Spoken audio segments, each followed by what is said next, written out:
Thank you. I know that you have said that we all have access to hearing our inner being. And so I put myself in a state of meditation, and I want to know, when is it my ego and when is it my inner being, and how do I decipher the difference?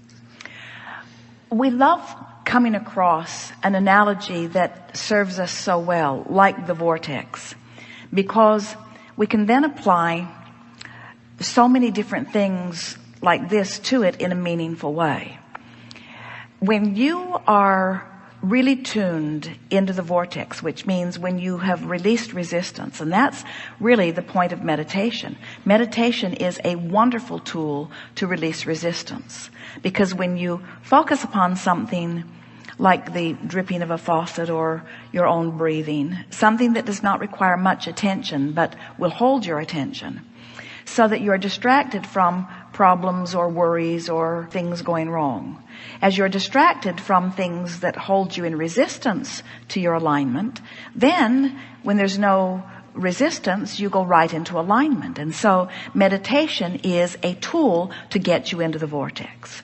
Now, when you are in the vortex, that means there's no resistance. But the thing that's interesting is that in the vortex, completely in tune with who you really are, now you are in alignment with the source within you. And the source within you is speaking to you in vibrational currency, not in the currency of words or vocabulary. So now in the deciphering process, as we're visiting with you here, we're not whispering words to Esther that she is repeating. We are giving her a vibrational message that she is at an unconscious level interpreting into the physical word equivalent. So when you are meditating and you're wanting to receive, there you are receiving, but now you're wanting to make meaningful thought or conversation about what you're receiving, which means the translator part of you has to take that vibration and translate it into something that's meaningful for you. In other words, there are a lot of you who are meditating inside the vortex.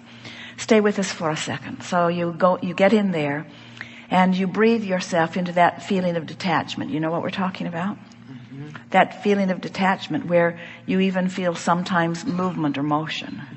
You begin to feel your body being moved sometimes from place to place. And what it is you are receiving the communication from the source within you, and you are interpreting it into the physical equivalent. So as you are interpreting that movement, you are the receiver and the interpreter of it. Now, when a block of thought comes to you and you begin to interpret that, it isn't that you are not the receiver of it. It's that you have to hear this. You have to hear this. You have to use your ego to translate it into meaningful vocabulary. In other words, if we leave Esther's ego out, we stand here and look pretty good. You're in a big hurry, aren't you?